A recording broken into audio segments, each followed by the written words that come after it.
আপনাদের দলীয় কোনো কাজের জন্য আপনারা এসেছেন। আমি কিন্তু এসেছি আমার চাচার বাসায়, আমার মুরব্বীর বাসায়।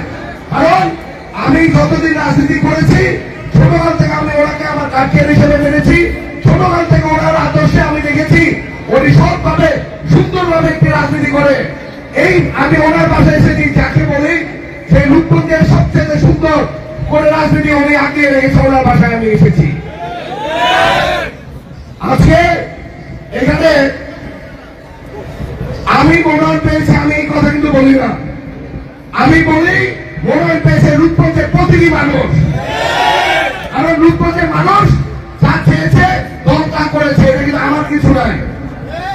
কারণ দেশ তাকিয়ে থাকে দলের দিকে, দল যাকে ভালো মনে করবে দল তাকে দিয়েছে, আর আমি তাকিয়ে থাকি রূপগঞ্জবাসীর দিকে।